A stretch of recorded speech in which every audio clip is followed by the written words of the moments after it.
So welcome to today's last Corona talk session, virus versus hotel. Hello. Oh, thank you very much. That's so nice of you. With beer this time, and the topic predictions on hospitality 2021.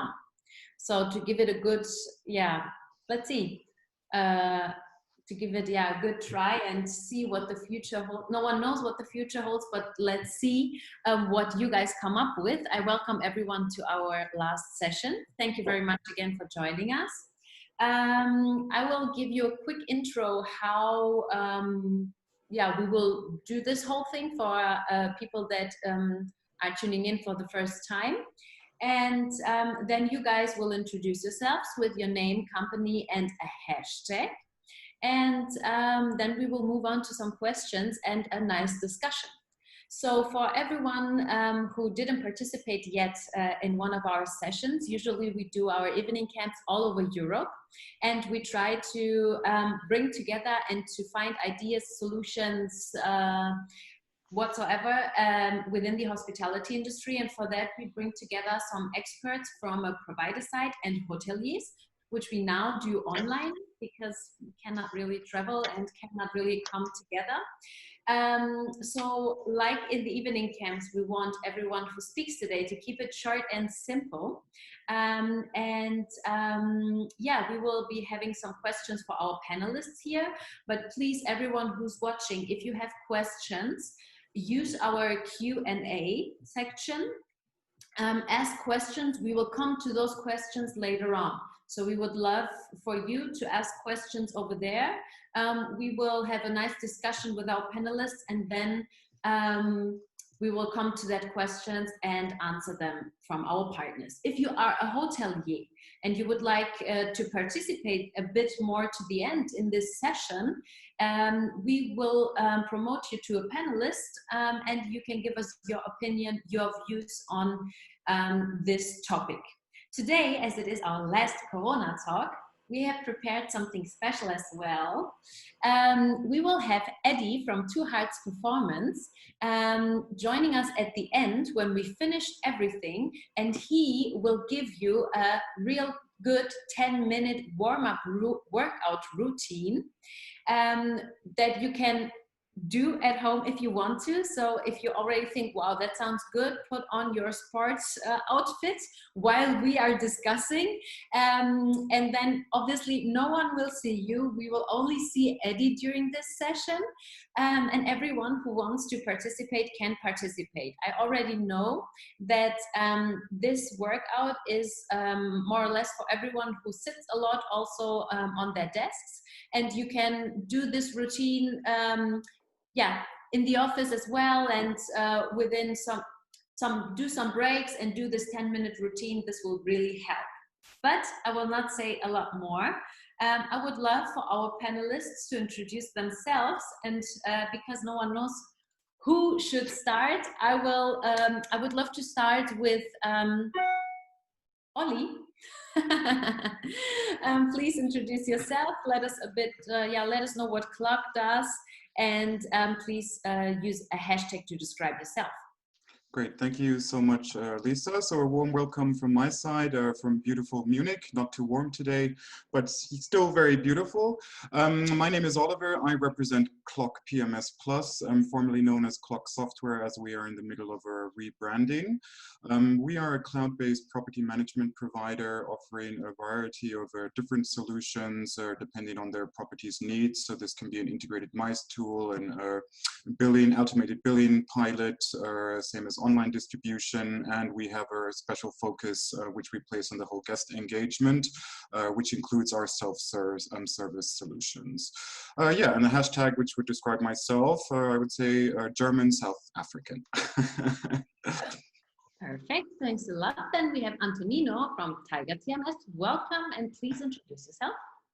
Thank you, Lisa. Welcome to you, and yes, so big greetings from the sunny Essen. Yes, my name is Antonino, working for TiGErtms. We are a company specialized in interfacing We are global leaders in data and voice integration and guest experience management solutions. We have approximately worldwide 30,000 customers, and we are on the market since 1979. And yes, really happy to take part of this session. And if there is an hashtag that can describe me in this period, is home fitness fan. I've become home fitness fan, so this last 10 minutes will be very suitable. Awesome, thanks a lot. Then we have Patrick from Revinate. Yeah, hey guys. Yeah, Patrick, Revinate. What does Revinate do? We've been in the market for more than 10 years. Started off with reputation management, so gathering all the online reviews into our reviews so you can easily react upon those. And then we added a sophisticated survey product, so guest surveys going out after the guest leaves. By now, we also have very segmented surveys, so the right survey to the right target group and during stay surveys. But we now focus on a guest data platform. So that's where we have everything combined, meaning we plug into the PMS, we synthesize all the data, we clean the data, we bring that all together with the survey results. So you have one solution for all these different products. That's what we've been doing now for about 5 years on top of the guest feedback. Hashtag summer in Amsterdam, because actually looking out my window right now, I'm based in Amsterdam, one of the most gorgeous cities. It's not that far to travel from, well, everybody over there is. You can jump in your car, come over here, do it. It's blooming, it's perfect, it's beautiful. And it's not so packed right now because we're missing all the Chinese, thousands of travelers. So come over to Amsterdam. Borders are open. That was a long hashtag, but thank you. Summer in Amsterdam, let's leave it that way. Awesome, thanks a lot. Then we have Marcel from NextGuest. Welcome. Hi, Marcel here. Well, I'm actually representing NextGuest. Thanks for introducing.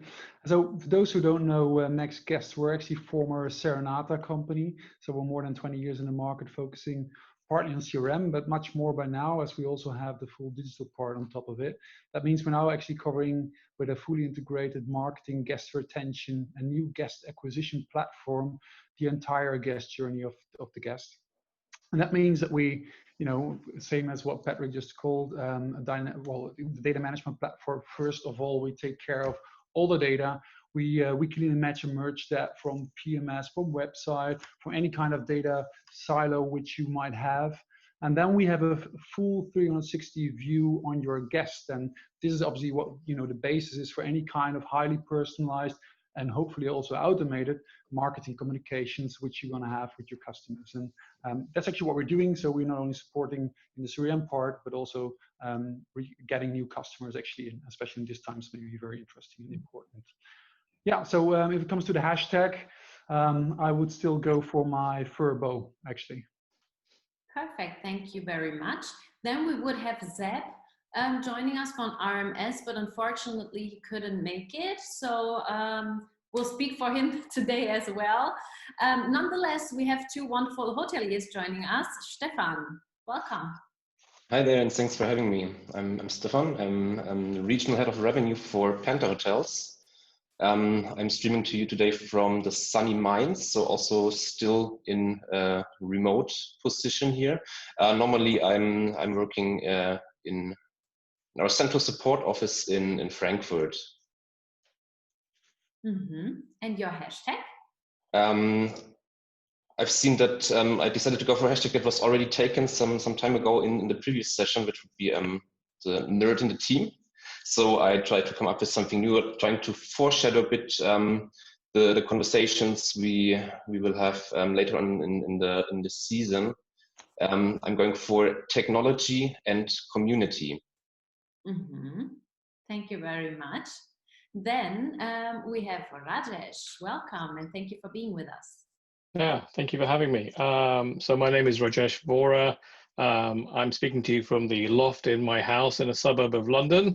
London too is beautifully sunny. I know nobody believes that, but actually it's true. And And one of the advantages of being from my house is that I get to see out of a window, because as most hoteliers will tell you, most hotel people who work in inside a hotel venue tend to get all the worst spaces because we give the nice spaces to our customers. So most of us don't have no natural daylight, and right now I have it. But I miss my office, if I'm honest. So I've been in the hotel business for 30 years. The company itself has been going for about 42 years. And we are currently closed for business for the first time in those 42 years. So health clubs, restaurants, bars, hotels, everything is shut. So it's a depressing and difficult time, I think. I'm sure everybody else is feeling similarly like that. And I am optimistically looking forward to this piece of our history passing. So I'm looking forward to the conversation later on. Do you have a hashtag? My hashtag will be, I don't know, jazz lover. There you go. Yeah, that describes me. Good one. Awesome, perfect. So thank you very much, Daniel. Obviously, you can introduce yourself as well. Welcome. Good to have you back. The role, actually.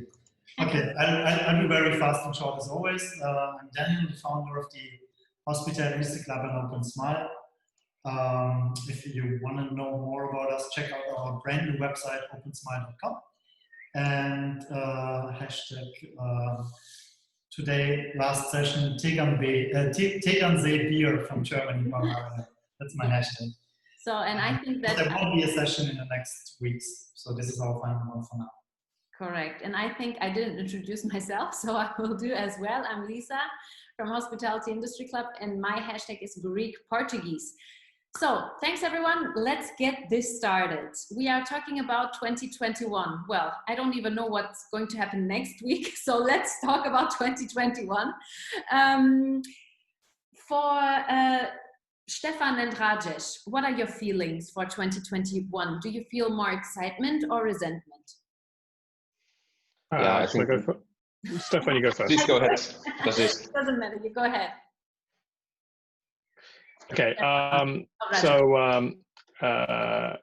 So I'm cautiously optimistic. I think we will have a lot of pent-up demand. I'm reasonably pessimistic about the balance of 2020, but I think we will have a period where people where there's demand that hasn't been fulfilled this year, and people will be anxious to travel. I guess my only initial caveat, and I'm sure we'll talk about this at length, is what the health situation looks like in 2021. If we have a situation where COVID has relapsed, it has gone into some sort of recession, or we have a good treatment, or we have a good vaccine, then I think we can look forward to something great. But if we don't, then I'm not sure how long it'll take people to get used to a different type of travel and a different type of travel experience and a different type of hotel experience, frankly. Because what hoteliers are doing, and I'm sure Stefan will say the same thing, is not hospitality. It's not how we like to operate. And what we're going to have to do is not going to represent great customer service or great hospitality. And that's a shame. And that, I think, will be the biggest worry I have for 2021. Okay. Stefan, how about you? Yeah, I agree with Rajesh, of course. Yeah, I mean, it's we had it in the pre-call where Rajesh mentioned. So what we have for 2021 at the moment is it's like a glass bowl that we can look into. We don't have anything further, so it's at the moment pretty hard to make even predictions for what will be happening in the upcoming months or even in the second half of the year. So it's a lot about looking in different phases. Luckily, so we're on the verge of coming out of the lockdown phase. And we're seeing, especially in Europe, different in the regions, of course, that we now come out of this lockdown situation, and we're very happy to open up again. And yeah, we now come to the reopening stage, and there's still a lot of uncertainty at the moment. So guests need to know what will be expected when they travel. So for sure they can have a proper hotel room, but how about the F&B offers? So I've seen already a lot of really smart concepts to come up with this now. So this will be a really exciting time to get everything in shape again. And yeah, so we're hoping not to go into a second big wave. So we kind of survive this in the next couple of months and really come back to like a normal stage of normalization.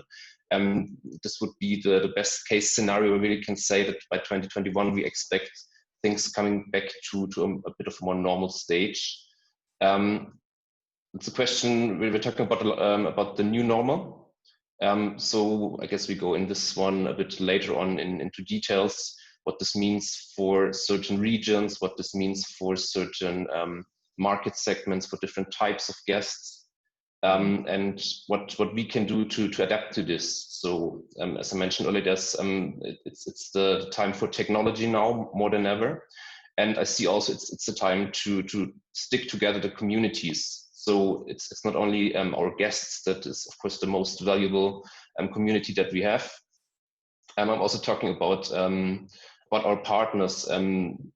You guys here, as we sit at the moment, these all communities that I really appreciate a lot at the moment, and where we can get a lot of takeaways. And now it's the time to really shape and come up with plans how we then can tackle the 21 and prepare everything properly. Okay, thank you very much, Patrick. How do you think? Yeah, I forgot the poll. Thanks for bringing it up. So obviously we want also to know where you guys are from that are watching us. So please feel free to do this poll, and we'll see where you're from mainly. But still, Patrick, how do you think travel will change? Because Stefan already talked about maybe a new normal. Obviously, us privately traveling or us traveling for business, will it change? If yes, what do you think? How will it change? Yeah, Lisa, good question. I mean, of course, as a tech provider, looking into the glass bowl and now kind of, giving my thoughts total years, does feel a little, weird sometimes. But when you, like my own personal opinion and also stuff, I don't know, Lisa, if you want to intro that slide that I sent over to you this morning. We asked about 10,000 travelers about, their plans on booking a trip and traveling and all that. So I think, yeah. So I think when you look at that, one thing for sure is going to change. People are initially going to travel more domestic, which is actually quite a good sign for Germany. If you look at that market, Germany already has 86% of the travel volume is already coming from domestic travel. And now if you look at the stats up here, repeat visits are king, and nearly 70% of travelers will say, hey, I'm going to go somewhere where I stayed before, and 70% plan to travel within the country. So now I think if you put that in perspective to what happened after financial crisis 2008, where a lot of hotels shifted their rooms kind of to the OTAs and said, please just fill my rooms, which led to the dependency that we're facing now, where more than half the bookings go through OTAs. I don't think that's going to happen again, because people don't need the OTAs to go back to the hotel where they stayed at last summer and felt safe. So I don't think travelers are going to be so much about the new, exciting, fancy experience, but they're going to be more about, does this feel familiar? Do I feel safe here? So I think that's the one thing we're going to see. And if you look at some of the stats, not just above here, but also down here, when are you going to book a trip? Rather small here, but this is first, the next 6 months, 6 to 12. And then here, when is that trip going to be? So there's going to be travel, but I don't think that we're all going to jump on a plane and fly to the Caribbean or fly to Asia within the next 6 months. We're probably going to reach out and go to hotels we stayed at before. And with we, I mean, the traveler overall. And that's one thing. And if you see down here, let me read it out, we'll stick to familiar locations year over year. I would choose hotels with more limited services for less interaction. I need to see transparent communication about safety and cleanliness and all that. Do you think that this is still representative for 2021, or will we forget? Because I think this is very representative for what's going to happen this summer. But will it be this way like a year from now or 8 months from now? I think it's definitely going to last longer than this summer, for sure. I mean, if you look at the summer, you know, we're already in, you know, sort of in the middle of the summer. So when people book now, you know, what are they going to book for? And then now people start, you know, you guys said it, some already, you know, missed the office. So I don't know if I'm going to plan my big summer vacation now for August and be out of the office again for 3 weeks. That's not really going to happen. So when I'm going to book, it's probably going to be for something October. And if I book that now, you know, and then we're already kind of in next year.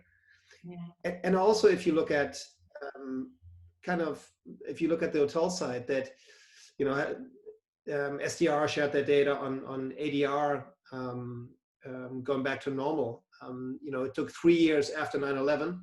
It took 6 years after the financial crisis in 2008. So if you look at those figures as well, you see how long it takes to actually things going back to some sort of normal. Yeah. And if, you know, ADR 3 years and then 6 years, and what's it going to be now? Travel. There's going to be travel. We love to travel, especially Germans love to travel, and people are going to jump in their cars. It's another thing we ask them, you know, what kind of transportation are you going to use? People are not going to love jumping on planes and wearing a mask for 6 hours. You know? Okay. It's going to be my own car and so local.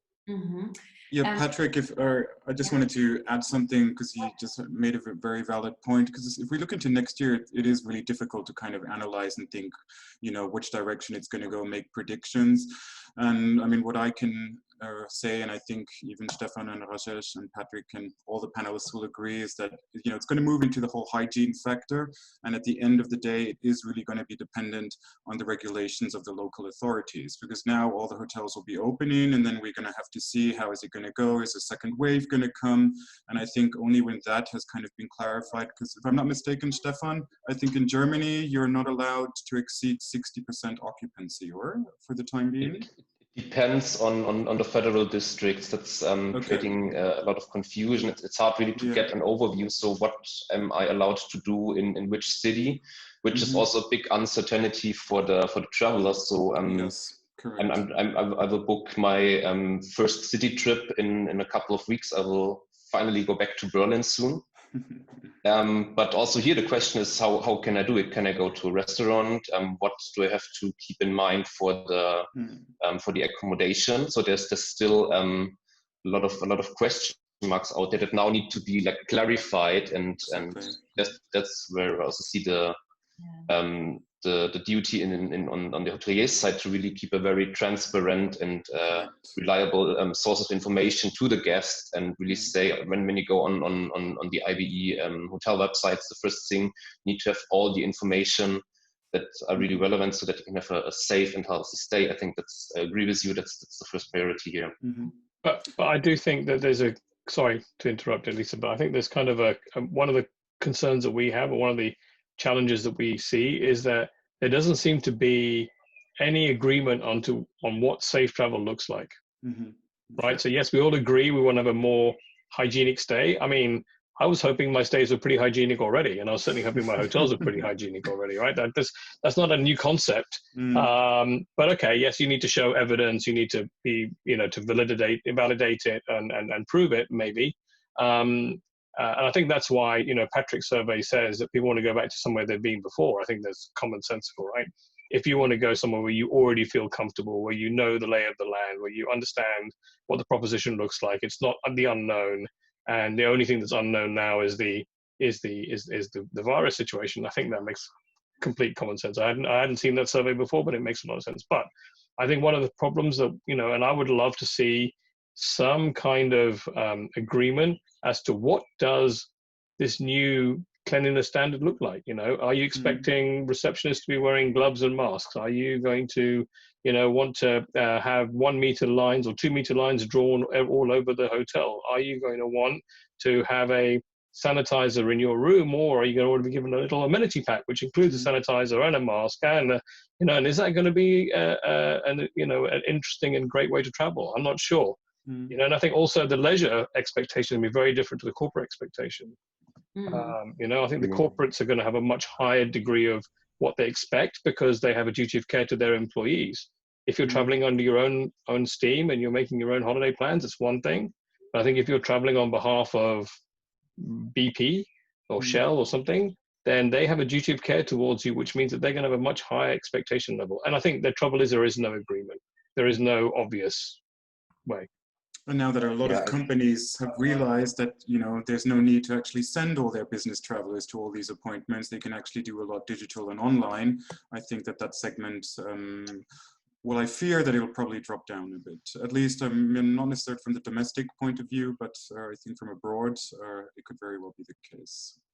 Yeah, and if I may add there, also the same with like groups, right, or events, these kind of traveling, and that's a thing where you know might be the time also to rethink your inventory, right? So you think maybe of having workspaces made out of it and rent it on an hourly basis locally instead of, you know, to big events or something like that. So I think also, again, what I mentioned the last time, I think we have to rethink how we work and how our offering look like actually. But Marcel, do you think that the hoteliers need to adapt to new target groups? Because we're talking about domestic traveling and stuff, and a lot of them are only talking about people coming from abroad to their, or for business to their hotels. Do you think that they will have to adapt, or at least figure out what their new groups could be? Yeah, absolutely. I mean, as long as we don't know what we heard before, right? So what are the rules now? The different per country. We don't have an international rule set. So, and to the point of Patrick before, I mean, if I would be a German hotelier now currently, and I know that, you know, the biggest chunk of my business is from Germany, which obviously is, and it's getting even more important to have that, I would start reconsidering, you know, my offering and think, okay, how can I first interact with, you know, my loyal guests who know me, who know my services, what we mentioned before, and also think of who can I, you know, go after in a positive way in the German market, and what kind of expectations do these persons have, and what kind of offering do I need to offer to that. So, and also maybe local deals, local partnerships might help to generate extra revenue on that part, right? So that's an important part. I mean, we see differences. I mean, Europe is normally always very slow if you compare it to other markets. Look at Asia. I mean, China's already having like 40–50% occupancy again, right? So it goes very quick. Normally the US is recovering quite soon. So they expect, you know, after the crisis, they will probably need a maximum of like 12 to 18 months to be exactly on the same level, even on ADR and RevPAR. And that's not very uncommon for these kind of markets, whereas we in Europe struggle more with these kind of topics. So I would definitely recommend to reconsider everything you have done in the past, because it's a complete new situation currently, right? Mm-hmm. And how do you generate extra revenue? That's what all counts today now, actually. Absolutely. So when we say revenue, oh, sorry, Lisa. Sorry. Stefan and Rajesh, what would interest me, are you guys already kind of restructuring the whole pricing strategy in terms of like what kind of rates you're going to offer to your guests? Are these already going into the direction of being extremely flexible, like distancing from the non-refundable? That would really interest me how... Is that rate distancing as opposed to social distancing, yeah. Right? That was put it very well. Yeah, I mean, it's like for everything right now, it's a situation that we cannot really compare to anything that we had before. So it's a lot of observation. So when I look from my field of revenue management, I can't really look in the past. I can't look what has happened last year and make my predictions from this. So I need to be very on the spot right now to see what is the demand, what is the pickup that is coming in. I need guys like Patrick and the customer reputation side to really gain all information that I can get to see what will develop now and what will be expected. And of course, this also comes back to a pricing structure that needs to change. So I believe it will come to a lot of like hybrid models. So that you're looking into, let's say, for example, you have flexible rates, you have non-refundable rates. I think you need to also create levels in between that you have like a semi-flexible rate level. We've done exactly that. Yeah. So yeah. Because it's not the hour for non-refundable rates. That's not too sure. So that's what we need to give the guests in terms of flexibility. One kind of topic also on the rise for me is the voucher model. So that maybe I don't know yet when I want to stay, or if I've booked something, I want to make a rebooking for a later date, then I can offer a hotel voucher. So I still keep the guest, I can welcome you just at a later stage. And I think this is all the flexibility in terms of the whole pricing setup that is now on the task list from the hoteliers. What I also see as quite a big struggle. Obviously, we have the cost on the rise, so we're coming up with great new concepts, which means, of course, we need to take care of the security. We need to take care of the hygiene. This all costs additional money to us. Like let's put this as like the Corona supplement. On the other hand, we're really all agreeing that dropping rates is not a solution now, and this is kind of the balance that you have to see from market to market. In still the situation when the demand is either not yet there, or if they're still very limited, and then to come up with like a proper solution. So there's a lot of different and new ways now to look at everything. And as mentioned earlier, that of course you need to reinvent certain things. We have enough hotel rooms available, so maybe we cannot purely sell them as a classic hotel room. That we rethink the whole concept. That we come a bit in like in a modular space. We have so much space available.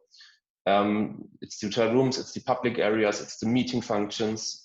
I think this all needs to get more dynamic in the way it used, and then you can create new offers in a lot of different ways, and really become what is expected then for the new traveler. Yeah, absolutely. And I have to say, I mean, we sorry, Lisa, go ahead.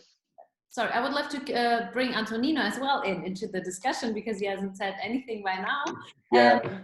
How do you, how are you thinking about internally as a provider about traveling 2021, and in general, what do you as a company, are you already talking about changing your travel schedules? Because you obviously also travel a lot. Is there happening any communication from a provider side? Are you thinking of shortening and do more online, or is this still like doing business personally? Is it still normal, up to date? Do you still want to do it that way? Could you tell us a bit about that? Well, sure. So from my point of view, yes. So definitely, so the business meetings on site is much better than online meeting. But so definitely, so what I could get, the impression that I could get is that all our partners and customers would just make a schedule or just a planning for future schedules absolutely online, for trainings as well. So definitely at the moment, so the keyword is just online course, online training, and so on. So in regards to what we are doing as a provider, and it is something that we are just going so to not only to plan and just to implement, but it is also the feedbacks we are getting from our partners is regarding the importance that the bring your own device solutions will have in the future. That is obvious in my opinion, because in terms of hygiene and yes, so just in order just to keep the social distancing and not to use common tools or common touch screen, for instance. Just to give you an example, so if I'm a hotel guest and I needed to make a self check-in, and I have the choice between check-in kiosk and an online check-in through my mobile device, I would definitely prefer to use my mobile device. And that will be, of course, not only so in regards to the hotel guests, but also in regards to the hotel staff communications and to the hotel staff workflow. So the social distancing is will be a topic, yes. So for how the so the housekeeping or how the reception will communicate or will just interact, that will be more really through own devices and through yes, mobile applications. That is so what we are experiencing, and of course, what we are getting as feedbacks and requests. Mm-hmm. In terms of prediction, so I think that another important topic to underline is the perception of the guests.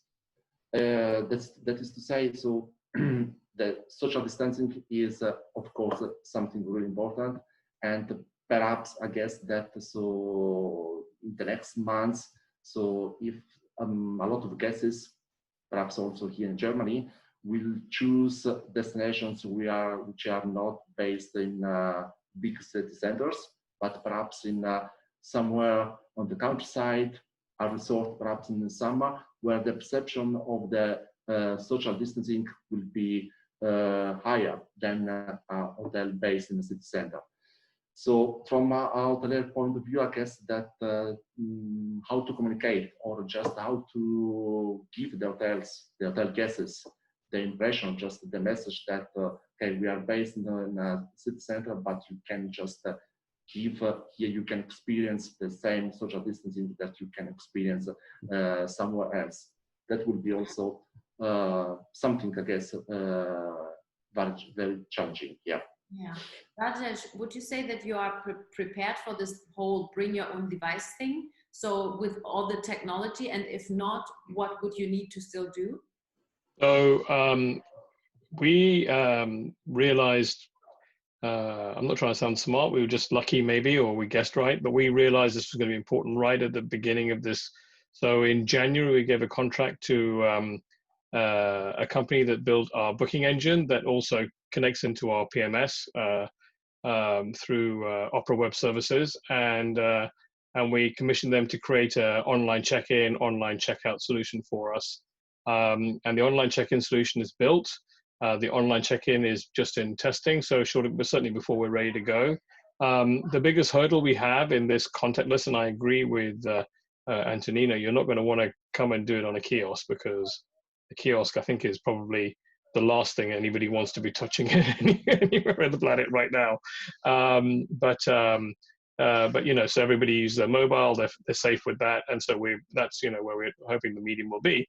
Our biggest challenge is that we have to re-engineer all the estate for NFC locks or for RFID locks from their phone. That is not a cheap thing, and I'm sure all of the vendors on this call will tell you the last thing hoteliers want to do is get involved in any CapEx right now, right? CapEx is closed. There is no money for, you know, if you've got a business to run which has no revenue, the last thing you want to do is start making capital expenditure.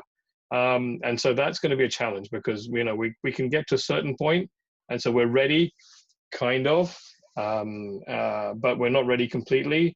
And it'll take time as well, because to fit all these locks and to have members of another company come in and wander around your buildings and touch everything and fix everything, and, you know, it's not a simple problem.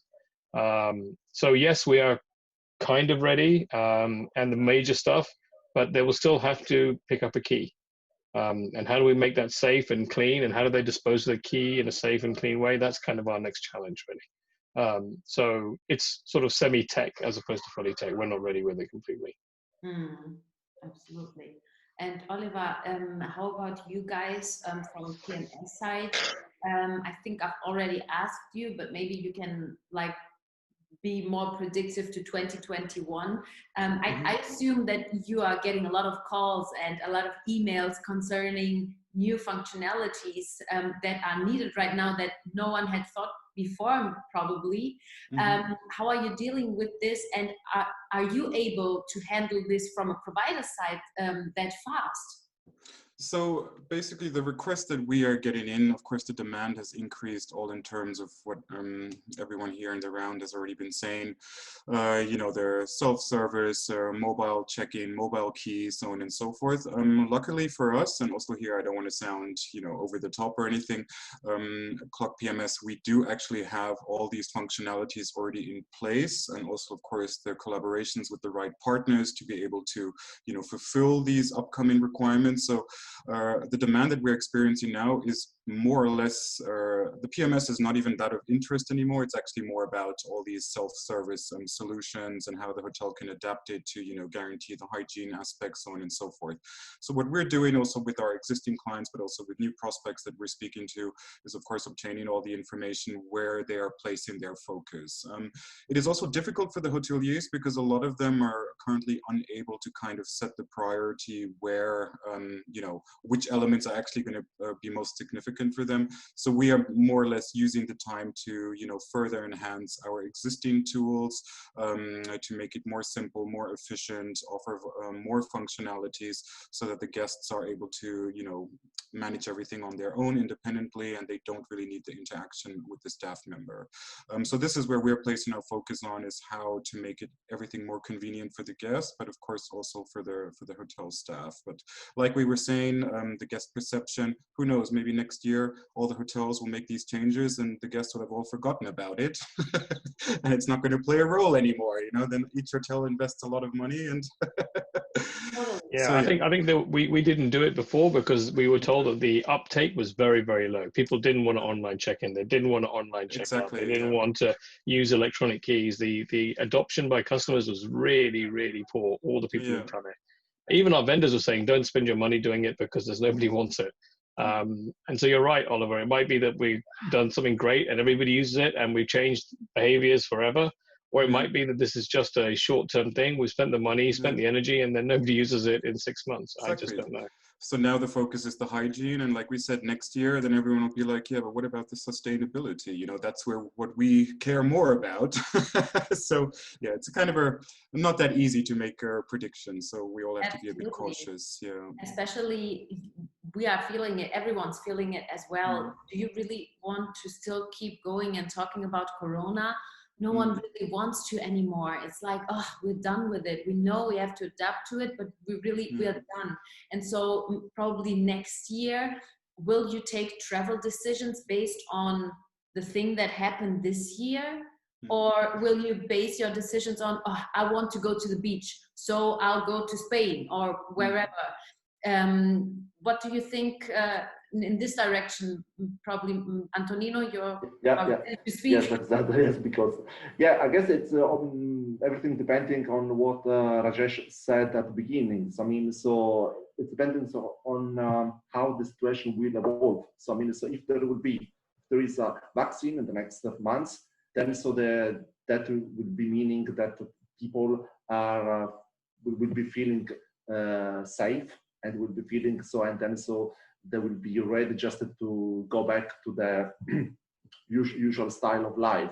So if so the perception, or say also the communication of the authorities will be not very clear, okay, so you can do these things, but it's better that you're not going to do this. So if it will be this sort of uncertainty, perhaps we will be here in 6 months, 7 months to speak about the same things. So definitely it's depending on how so the situation will evolve. Even the whole vaccine aspect, I mean, where I also agree it'll be great to have, but also then it doesn't mean it'll be made accessible to every country. I mean, if we look at our social security and health system we have here in Germany, this is not a matter of course for a lot of countries worldwide. And then it will be interesting, okay, how will hotels, okay, someone's coming from Africa, will we have guarantee that you will be vaccinated or not, and so on and so forth. So it's also a very, very sensitive approach, unfortunately. Sorry. Yeah, I think something we might want to consider actually currently within hospitality is the, for me, so-called Bundesliga model. So currently what is happening is that the German soccer league is playing, right? And the first league from England, Spain, Italy, whatever, are looking exactly on what's happening and going on in Germany, and then will adapt to that in a course of 2, 3, 4, 5 weeks delayed, going into that and replicate it. And I think we could actually do something very similar within hospitality. So there are certain areas, certain countries like Southern Germany, Northern Germany right now, that are picking up on leisure travel, where you can look into what are they doing, what are the big chains doing as well, when it comes to what to promote. And I'm coming back to what Rajesh mentioned in the beginning. There's no country-wide certification. There's no countrywide rule on what to apply and what to tell people, what actually to do to be compliant or whatsoever. And what I'm currently looking on a lot is what are the big brands pushing out there, like the Kempinskis of these world and other brands. And they are proactively pushing out their measurements of hygiene that they are taking. And I think at this stage, as there's no countrywide rules, that's the only thing you can do to actually re-emphasize that they're doing something. And obviously, Rajesh, your beds were cleaned before already, so there's no big news, right? But there's other measurements that you're doing with social distancing whatsoever. And I think the only way that you can broadcast that right now towards your audience is to look at the brands, what they are doing, and replicate something similar to what you have, and then push it out via Revinate, via NextGuest or other people to the audience you have. First of all, domestically, and hopefully 2021, done on a broader level again. But I think the only thing you can do right now is communicate proactively. Absolutely. If I may add there, maybe also, sorry, what I wanted to say there, I mean, completely agree on that part, but I think also a big, good thing in the current situation is that the people are hungry for unique experiences as never before, right? So if you are able to understand how you can do that in a safe way and transform that into a good communications towards your guest and make nice packages of that, I mean, that's a chance, right, as HOTA to stand out from the rest. Absolutely. But I think, guys, like moving on from COVID, and let's just take COVID in this situation as an example for some sort of a damaged relationship right now. So like that's not the fault of the hoteliers or the travel industry, but of course right now, like as much as we love travel, like there's a certain fear or uncertainty. So that is a damaged relationship. So, and how do you fix a damaged relationship? By communicating right. And that's as Daniel said, the large brands are doing it. As Marcel said, create unique experiences. I think the days are over when hotels that are actually sitting on tons of data that it comes from the reviews, that comes from all the surveys, that comes from all the stays, the booking cycles. Who do you travel with? What do you spend? How do you There's so much data that they're sitting on. And while 10, 12 years ago, as I said, after a financial crisis, all the responsibility was kind of shifted to the OTAs. The shift needs to happen now. Now it's responsibility, and this is an amazing chance for the hotels. I mean, there's enough tech vendors out there, and there's enough on this call. Like you are sitting on this data, whatever PMS you have, whatever website you're running, start using that. The times of impersonal communication, sending out one newsletter every 3 months to everybody you have in your database in good hope somebody's going to open it. I think those days should be over. Just segment the guests, first timers, direct bookers, OTA bookers, local, domestic, international, speak to them automatically, throughout the guest journey in their language. I mean, there's so much you can do to kind of help regaining that trust in travel. Yeah, absolutely. And that is definitely not, by saying, oh yeah, let's hope booking.com is going to fill up my rooms again. Yeah. And I think in January, if you still talk about how you clean your rooms, I don't think that it will be important in January. Obviously, it should be standard by then that everyone does it.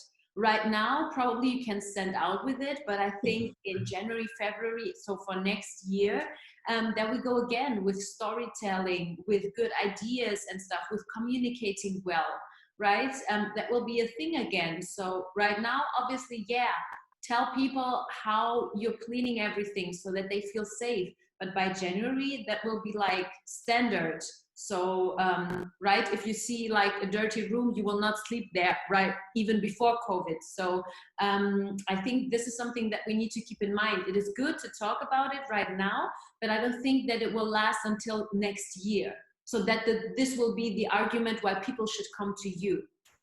Absolutely. I think let people dream again. That's where it's all about, and start communicating exactly in that area. Yeah.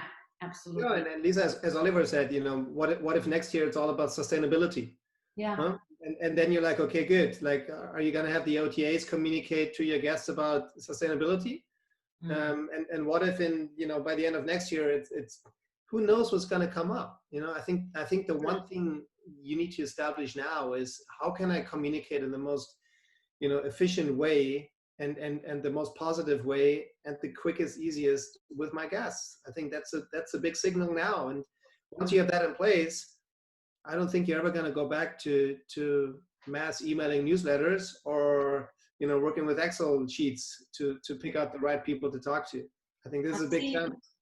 Yeah, sorry, I've seen that Sasha had a question, but I think we already spoke about it. It was more or less if companies believe or tend to go more digital now, or if they go back to routine. I've seen it. Daniel has written something also as well, but I think that we already spoke about it. So at the moment, we don't have any other questions.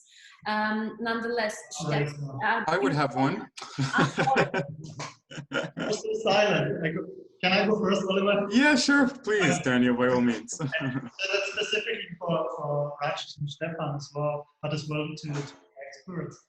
I think it's pretty easy and straightforward that leisure-based hotels in the next 2, 3, 4 months will have guests. I think that's pretty clear. If they have a good location and they have a product, they can go with your family, whatever. That will work for the next 3 or 4 months.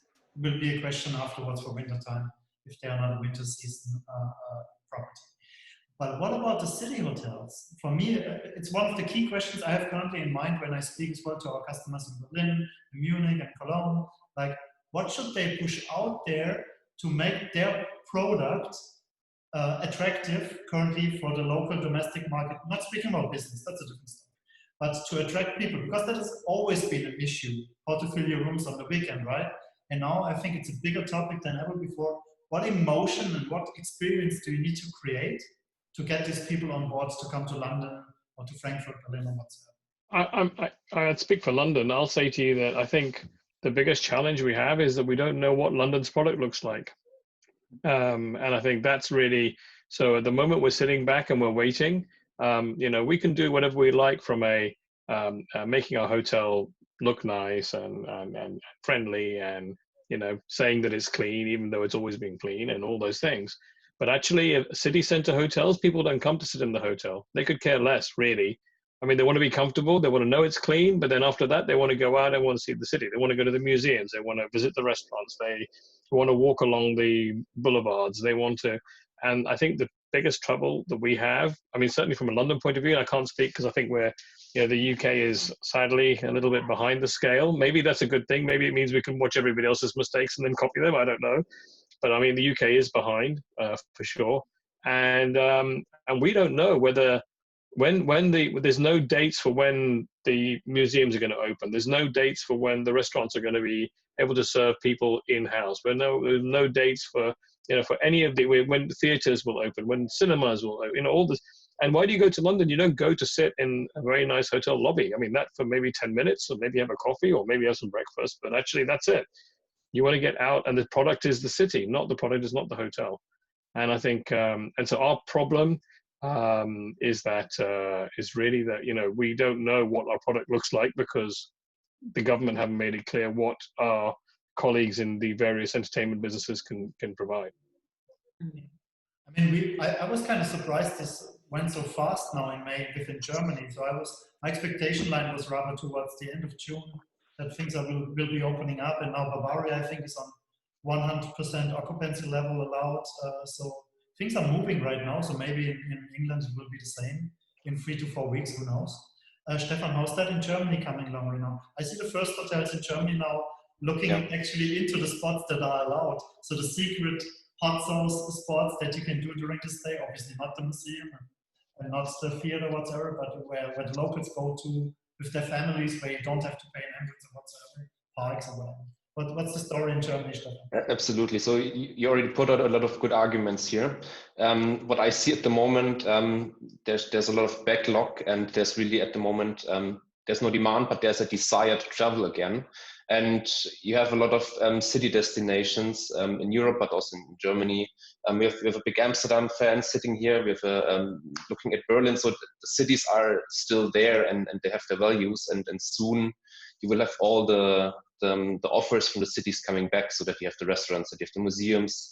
It will still take a bit time to get back the big events. To have, I don't know, again, something like with 1,000 and more people in one place. this will take. So that's why I see it at the moment. Where the travel is going is, speaking for Germany, you can see that the demand is there for everything on the coast. That you get your, I don't know, hotel by the sea, your apartment hotel there, or you go to the mountains. Like I really like the domestic little summer retreat.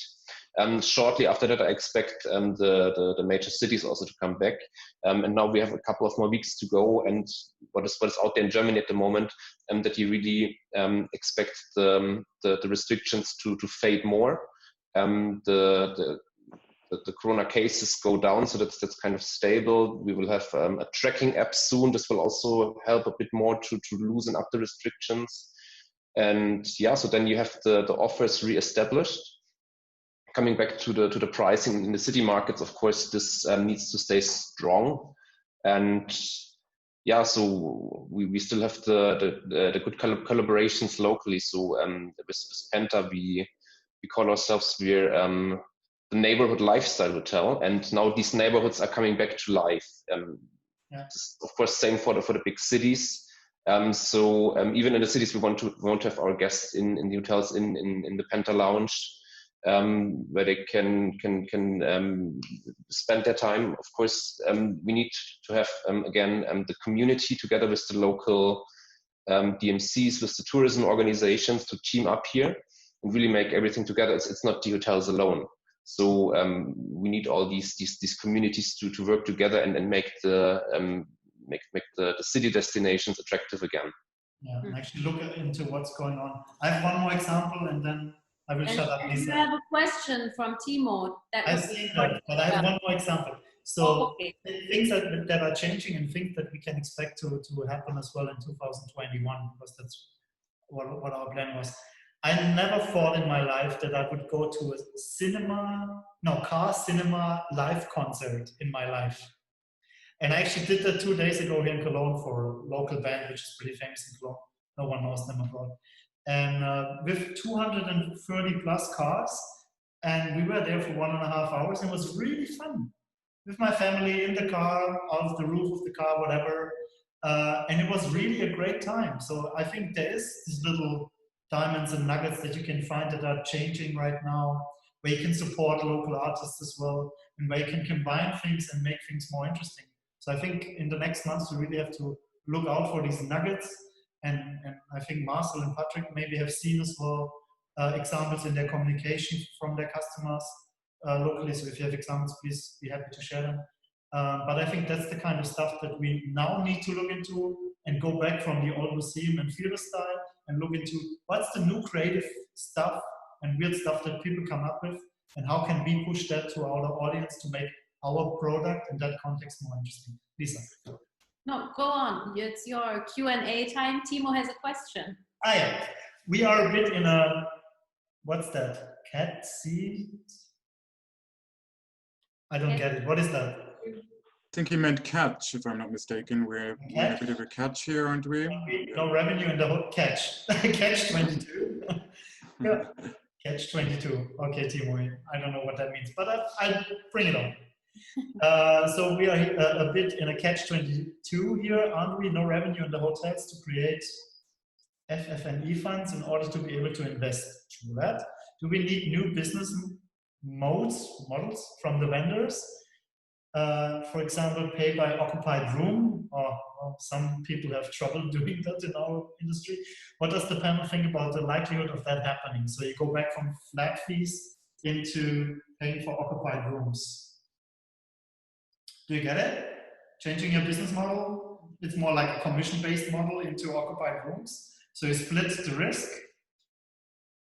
I think that's we would have been very happy. One of the first things we had to do was go and talk to all the people we subscribed to anything, whether it was revenue management tools, whether it was support contracts for software and all the rest of it, to renegotiate, to say we're shut and we have no revenue, so we need to relook at it. And I think a revenue per occupied room certainly makes a lot of sense. Yeah, I mean, at least from what I heard in the market and ourselves as well, I think the flexibility from a provider point of view is very high currently to help out customers on an individual basis.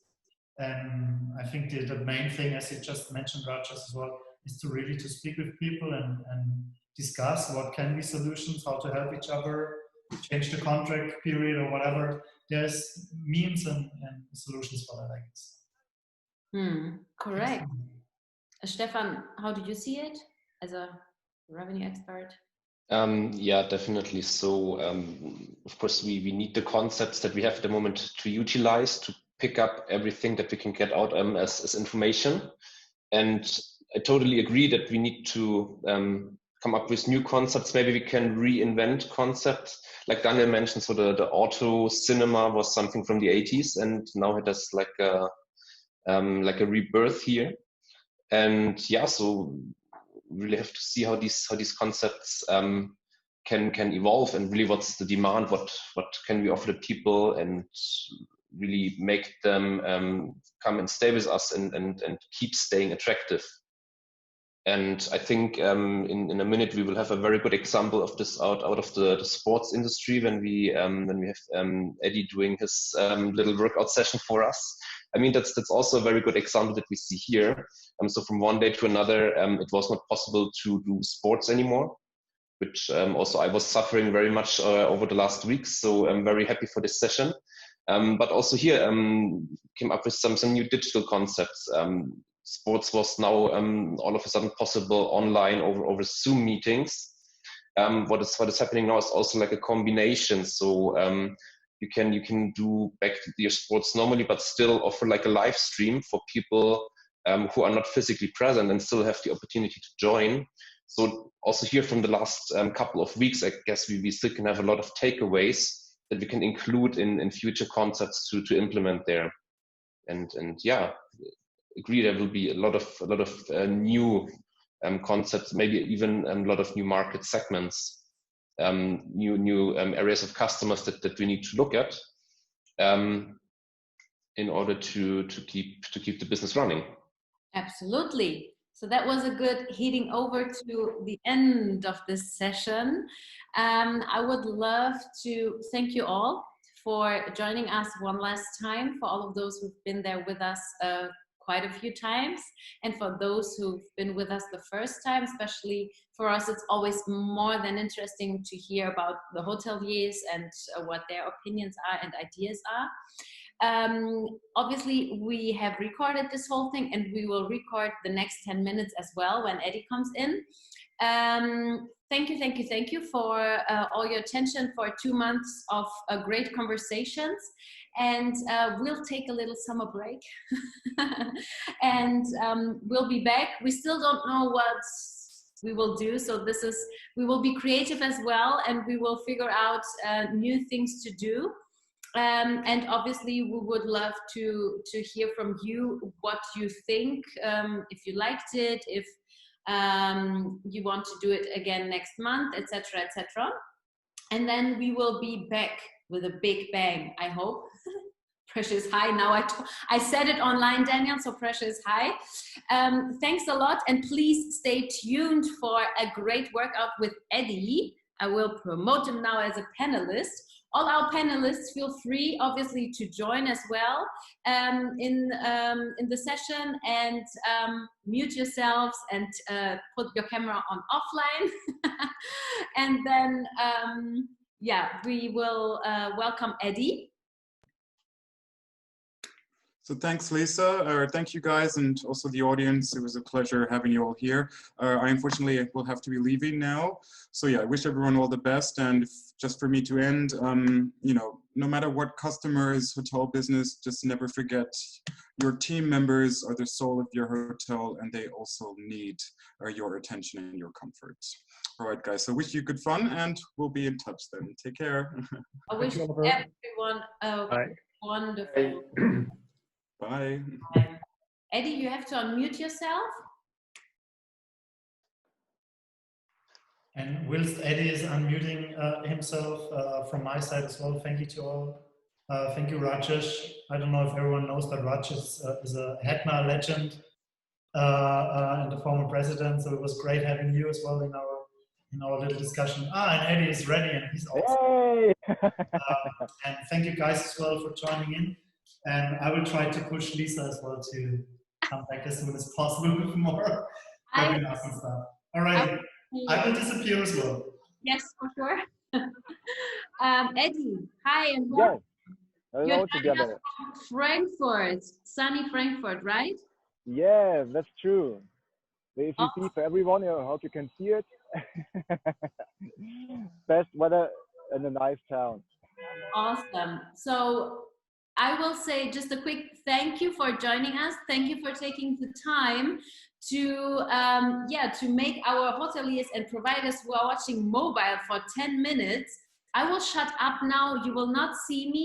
If everyone could be so kind and make their cameras on off, so we will only see Eddie and his great workout. Go on. Have fun. Thanks, everyone. Take care. Thanks, Liza and Stefan. At first, I'm very happy to be here. I hope you had a nice session until now, and I hope you will enjoy the small mobility session in the next 10 minutes. At first, my name is Eduard B. Just call me Eddie. I'm the founder of TiGErtms Performance, and we're based in Frankfurt. That's where I am. And we are also in Stuttgart and Mainz. And we are focused on functional training. That means we work out with our body weight and small functional equipment like kettlebells, ropes, tubes, bands, etc. But today it's pretty easy. You need just a little space and 10 minutes of fun, and it's only with your body weight. Yeah, we start in a standing position. We come up to your foot. And first, I hope you can hear me. We focus just to our breath. Most of the time, we have a lot of stress and we breathe in a short way. But now we try to breathe in our stomach. You can control it with your hand. One hand comes up to your chest, the other one to your stomach.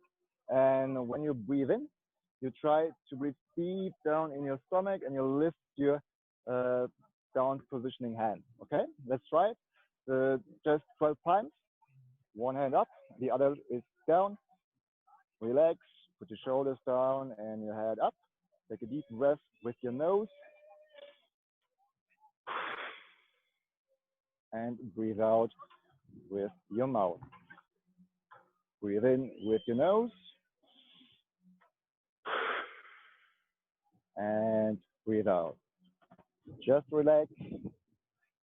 Take a deep breath. Yes. And breathe out.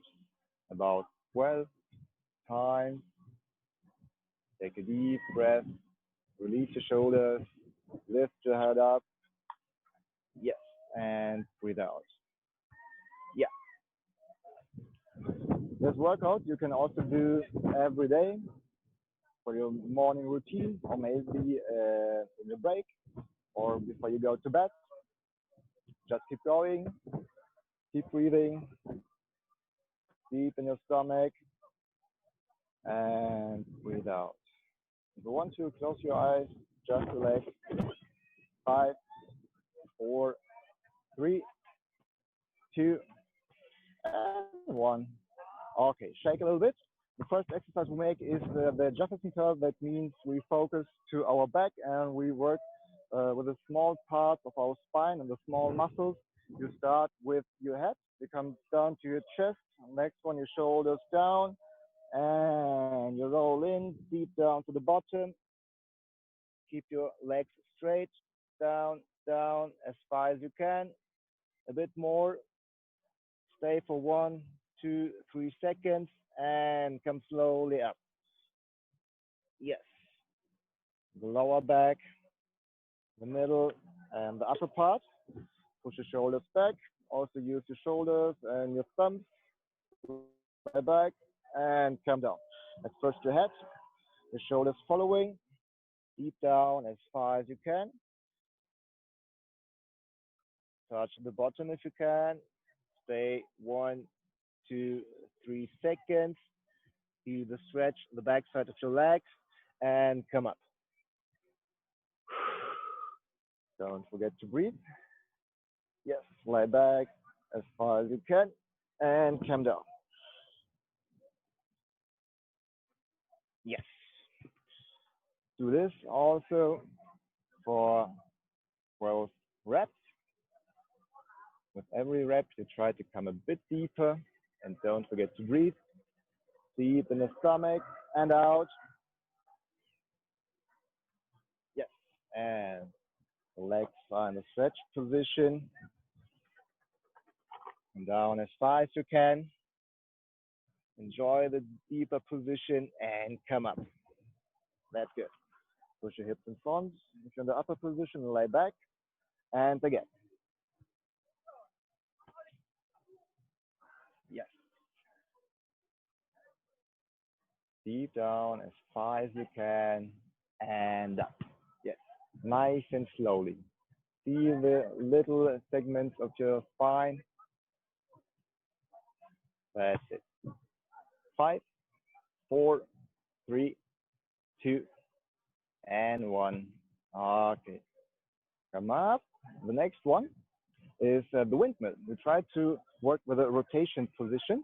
What you do is you push your arms up. One arm comes down to the bottom. The other stays upside. Your head is looking up to the hand. Okay. You come down in a squat position. That means you come down, down, down, do an inner rotation, and to the bottom. Hold 1 second, 2, 3, and come up, and switch the other side. Come down to the squat, push your knees outside, use the rotation, and come up.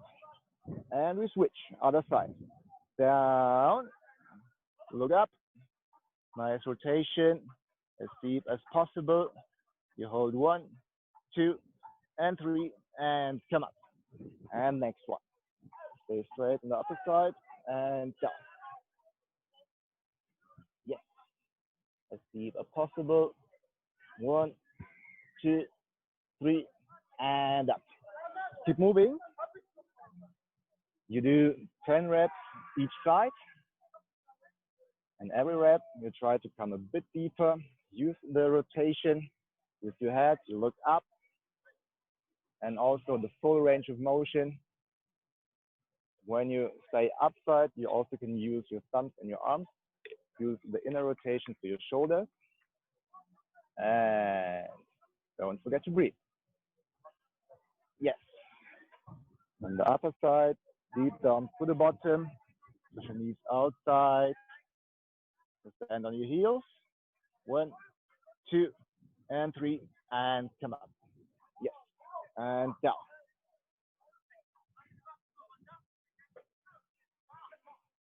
Very important.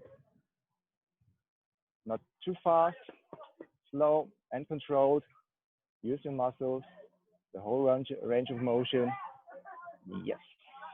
5, 4, 3, 2, and 1.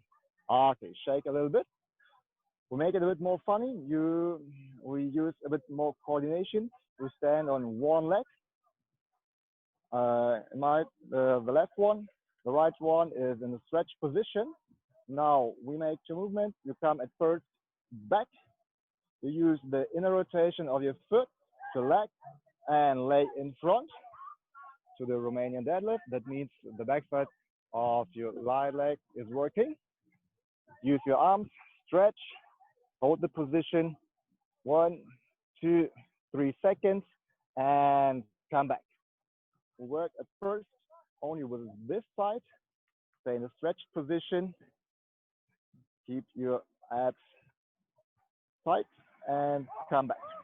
In a rotation, stretch, use your hips, and come back. Yes. Okay. Stay tight, come back. Next rep, in a rotation, and stretch. Hold for 1, 2, and 3 seconds, and come back. Yes. 2 more, 3 or 4 reps. You will feel your legs, your butt, but also your core and your back, maybe all your shoulders. When you stretch, focus to your neck, don't come in front. Spin the back side. And don't forget to breathe. Yes. And also pay attention to your foot. And stand completely on the bottom. Make it slowly and controlled. Yes. 5, 4, 3, 2, and 1.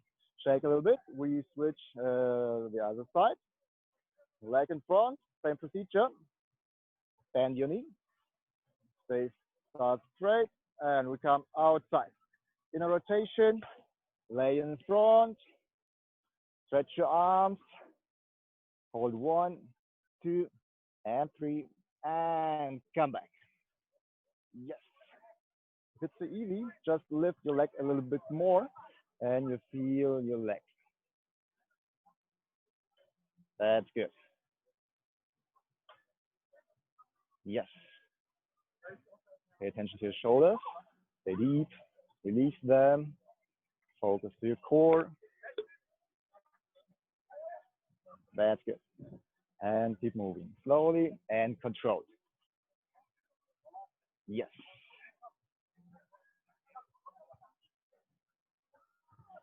Same 8 reps, till 10 as you like. You have to feel comfortable.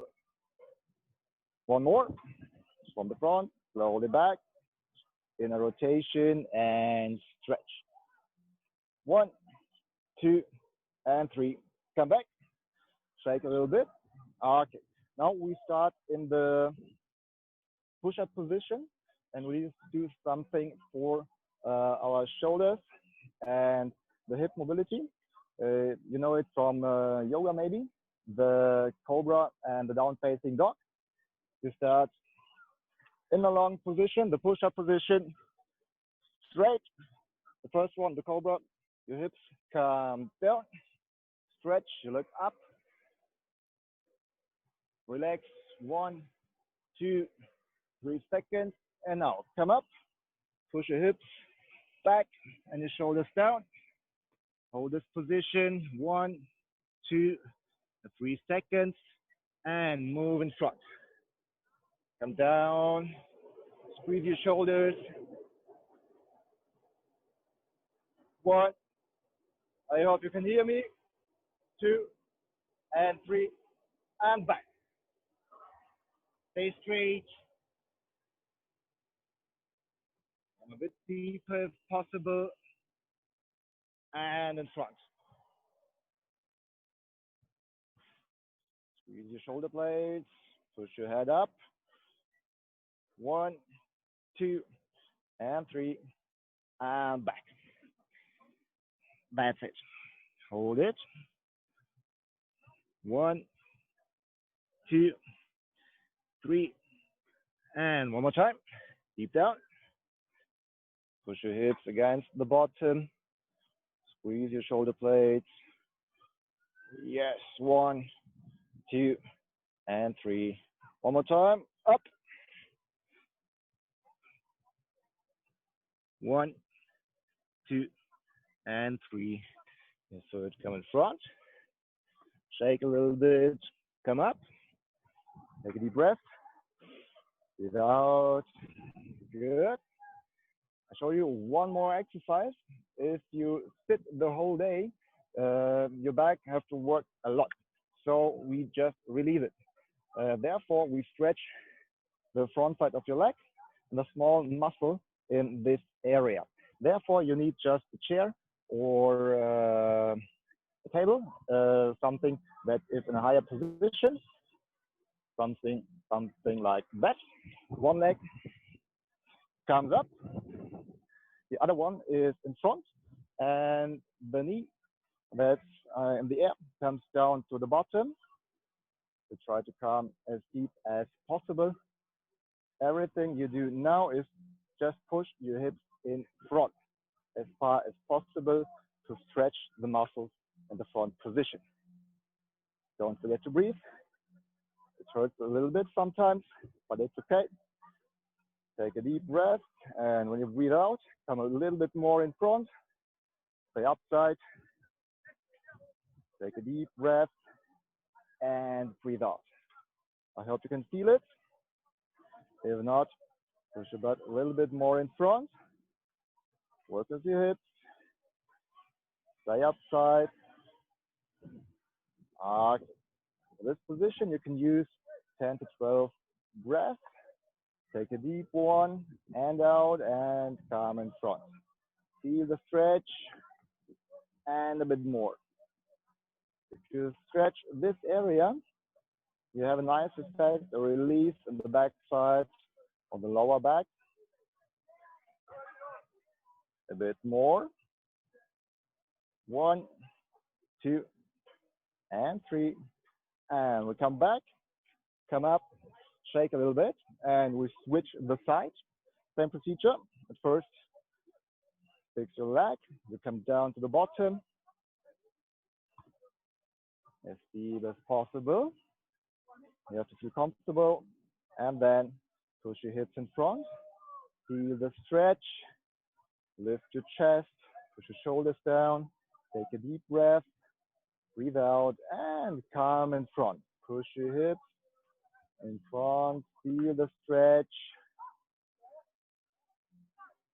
Breathe out and a bit more. Good. 10 to 12 breaths. Take a deep one and push. You can use this flow every day. If you do it continuously, you will feel more comfortable day for day. One more. Push in front. Hold the stretch. And release. Come back. Shake a little bit. Also your arms come down as deep as possible. Come slowly up. One more deep breath. Breathe out. And that's it. I hope you had a little bit fun and you still can hear me. Lisa, hello. Oh, it was awesome. Thank you so, so much. So, just small movements, but every day a little bit, and you feel more life quality. Just start, keep moving, and it's a good thing. If you want to join us in Frankfurt, Mainz, or Stuttgart, just visit our homepage or Facebook, Instagram site. Feel free and just contact us if you want. thank you so, so much. It was great and a real pleasure seeing what you do and meeting you. So I think everyone is ready now for a good full-out workout. I'm ready. We're ready. What do you mean? Stefan is already sweating. I've seen him like this. Yeah. Thank you so much. So, thank you. And well, that was basically it. Thank you so much for everyone who kept watching. Antonino is also sweating. Very good. Rajesh is also. Yeah, either way, you can watch the recording back and you can do all this great workout afterwards as well if you want. Thank you so much. Have a wonderful and sunny week. And stay positive and stay healthy and do sports. Thank you. Thank you so much. Take care. Thank you. Bye-bye. Bye-bye. Bye-bye.